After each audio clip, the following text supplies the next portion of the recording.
Good morning. I'm Carlton Sharp, pastor of Faith Christian Center Church, right here in the beautiful city of Beaumont, Texas. And we're here on what's happening in our neighborhood. And today my special guest is Miss Sandra Borne of the Beaumont Salvation Army. Good morning. Good morning. How are you today? Great. How are you? Wonderful. Tell us a little bit about yourself. Well, I'm originally from the Texas Panhandle, and I married a local guy a couple of years ago, so here I am. I've spent most of my career in the nonprofit sector and have a wonderful job with the Salvation Army Boys and Girls Club. You know, Sandra, I've interviewed several people that are transplant here, and once they get here, it seems like they can't leave. I think that may be true. That may be true, but I really love Beaumont, and I love what I'm able to do here in Beaumont. Now, you are the area director of the Salvation Army Boys and Girls Club, so tell us a little bit about the organization first, and then we'll get into some other details. Okay, well, the Salvation Army, first and foremost, is a church, and we're a little bit unusual. There's Boys and Girls Clubs of America, and there are clubs all over the country, and then, of course, there's Salvation Army Corps. We are one of those partnerships where the Salvation Armies have Boys and Girls Club partnerships in those communities, and so that's what we are. Okay, now, in the upcoming days, you're going to be starting some programs at the Boys and Girls Club. So tell us a little bit about those programs. Well, we're starting up summer camp. So we were really fortunate. We run summer camp for elementary age kids every year anyway. We have about 100 kids that come to the elementary camp. And it's full and it's crazy and chaotic and fun. But this year we received some grant funding from Capital One, which will allow us to do some vocational skills training.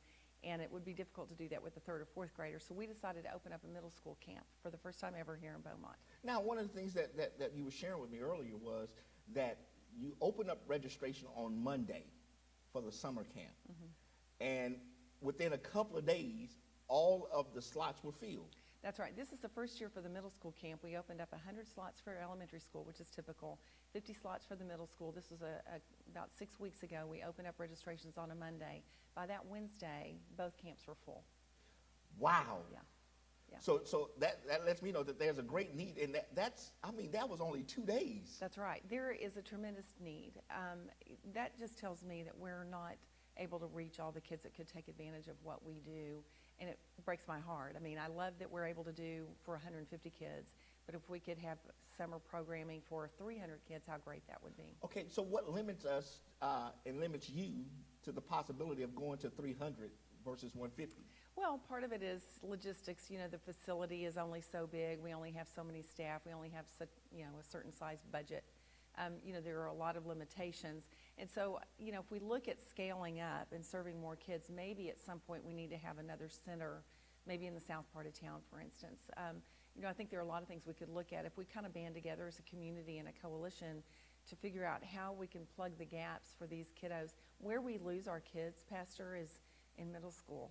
Yeah. And for us to only take 50 middle school kids, these parents were hungry for a place for their kids to go for the summer. Okay. So this might create a great opportunity for partnerships with, especially other local churches, who might have facilities that could be able to house some of the things that you're doing. So let's get into some details on what are you doing for those in elementary school, and then we'll talk about what are some of the things that you're going to do for the middle school kids. So yeah. So for elementary school, that's what we've been doing here in Beaumont. For many, many years, we've served, K through 5. And our big program is the after-school program. We typically go to the schools. We have 2 15-passenger vans. We go pick up, we come back. Each van makes 2 runs, and then they bring them to our club. Our club is really not set up very well for after-school programming. And anyone who wants to come take a tour, they can come take a look at what we do and where we do it. What I think is a better model is to go to the schools and deliver after-school programming in the schools. And so last summer, I proposed to Dr. Fassard that we add 3 elementary schools where we didn't already have a footprint. So we added Fletcher Elementary, Amelia Elementary, and Blanchett Elementary. And so we have had program coordinators at those schools this year. And what's interesting is we track kids' grades because the big thing we do is help them with their homework. Those kids that we're helping in the elementary schools, their grades shot way up. Wow. Yeah, And then at the club, the outcomes aren't quite as positive, but it's because we have too many things going on at the club all at one time when they get in, from after school. Okay, so are you assisting with homework, or what are some of the things that you're doing in the school versus at the Salvation Army? Well, at both places, whether it's at the school or at the club, we do help them with their homework. But what I've seen with the kids at the club is there's just too much chaos. You know, other kids are coming in from the vans, they're putting their backpacks up, they're getting a drink of water, or maybe parents are coming to pick them up early. So there's just too much coming and going and too much chaos. And I've seen kids that they pull out their homework, they do a few problems on their math sheet, and then they fold it up and they get kind of frustrated. So I think a better model would be eventually to deliver after-school programming in the schools, and that's what we're sort of scaling up to. I've submitted a proposal to the school district this year where we've added 3 low-income middle schools and the last low-income elementary school where we didn't already have a footprint. Okay, so let's talk about the summer programming that you have coming up. So what will they be doing for the summer?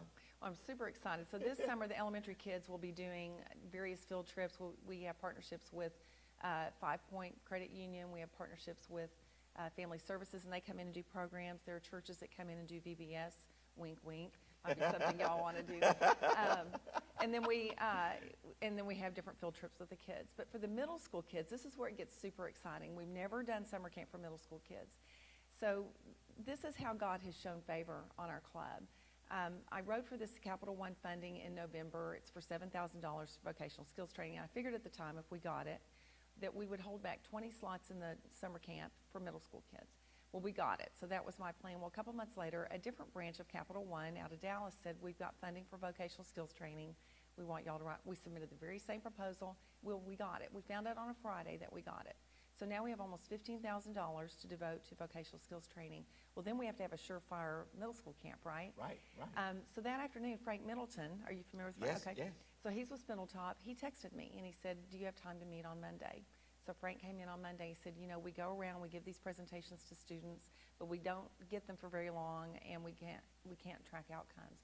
So I proposed to my boss that you get me and one other staff person for free, full-time for your summer program. And I was like, oh my gosh, this is perfect, because now the funding has allowed us to fund a full-time coordinator for the camp. Right. And we have Frank, and we have someone else. Well, then we have also established a partnership with Lamar University and their sociology department. Now I have an intern at 40 hours a week. So now I have 4 staff people. Isn't that amazing? You working that thing, Sandra. I'm telling you, it's just so amazing. And so in the mornings, that will be the Spindletop program. In the afternoons, we're going to be doing the vocational skills training. And this is what I proposed in my initial grant application. We're going to do a rummage sale. Wow. But a rummage sale, these kids are going to learn inventory control, pricing, display management, money management, customer, all these things that they're going to need to know when they go out and get their first job at age 16. And that's another thing that you're going to be training them to do is have interview skills. Yes. So that when they do get to that age where they have to go out and get a job, especially a summer job, they're ready to go. That's right. Interview skills, etiquette, you know, how to have a good firm handshake, how to look someone in the eye. Yeah. With the 8th graders, we're going to take it a little step further. We're going to teach them how to fill out an application online and a paper application. We're going to make sure they know where their social security card is. We're going to teach them how to do a 1040 EZ. You know, we're going to do some things that these kids are really going to need to know once they get their first job at 16. Wow. Yeah. I mean, so you're going to have a power-packed summer. It's going to be awesome. It's going to be awesome. And anyone who wants to come and volunteer or even just come take a tour and take a look at what we do, we certainly welcome them to come in. Okay. Now, will they have any kind of other activities going on for the summer camp? Well, so we will make it fun for the middle school kids. And so, again, this is kind of how God has blessed us. We have a warehouse for the Salvation Army, and it's right across the highway from our current facility. So if a parent has a 6th grader and a 2nd grader, they just turn the corner. But we have companies in town. Zachary has come in, and they helped us clean up the space so we could use it for summer camp, and they brought some games. We'll have some games for the kids to play. We'll do some field trips. At the end of the summer, we're going to take the kids over to Taylor Career Center. It's going to be a fun summer. Now, I can just hear some parents that are watching this program today. They're going to say, well, can I get my child in? It is too late for this summer, but we are working hard to lay that foundation so that we can be what we need to be to more kids here in Beaumont. And again, people who are watching this, if they say, ooh, maybe we want to do this in South Beaumont next year, so maybe we can do 2 summer camps. But you see the need to have more people, more volunteers, more funding. So if we can all band together, we can do this, but it's going to take all of us. So now, how long will this summer program last? It runs through mid-August, right almost up until school starts. So the rummage sale, by the way, we are taking donations of items, and I'm a fundraiser by trade, and so I don't want to let the rummage sale just go by as a rummage sale. So the night before, we'll do a preview party. Okay. It'll be $25, so people can come in the night before, pay the $25, but they get first shot at what we have for sale at the rummage sale. Okay, so let's deal with the first fact. So when is the rummage sale? It'll be in August. It'll be, I think, the 19th, 18th, somewhere in there. Okay. Yeah. If I have some items that I want to donate for the rummage sale, how do I get that to you? Just let me know. Call the Salvation Army and let me know. We have a warehouse, so we have plenty of space to hold these things up until August. Okay, and what are some of the items that you're looking for the rummage sale? You know, ideally, let's look for some really nice, gently used things. Like I have a Pottery Barn duvet cover set that I used for a month or so and decided it wasn't what I wanted. So, that'll go in there. Nice home decor, nice clothing, nice shoes, nice purses, nice appliances, things that are in pretty good shape so that these kids can see the kind of money that they can raise. Okay, so tell us where the Salvation Army, for those who don't know where it's located, and the contact information. Well, we are at 7th and I-10. So the middle school camp will be on the east side of I-10, or south side, I guess, technically, and then the regular club is on the north side. And I'm going to give my cell number. Our phones are IP phones, and they're terrible quality. So I'm gonna put myself out there and give my cell number. It's 512-971-3901. Okay, one more time for that. 512-971-3901. And so I want to thank Sandra for coming in to talk to us about the Boys and Girls Club at the Salvation Army. The program is full for this summer, but we're going to pray for next summer that they could expand the program in order to meet more the needs of our community. And so if you want to partner with them as a church or a local community leader, listen, get in contact with Sandra. I'm sure she would accept the help and the partnership with you. So I want to thank her again for joining us today, and I want to thank you for joining us here on What's Happening in Our Neighborhood. And we will see you next time on our broadcast.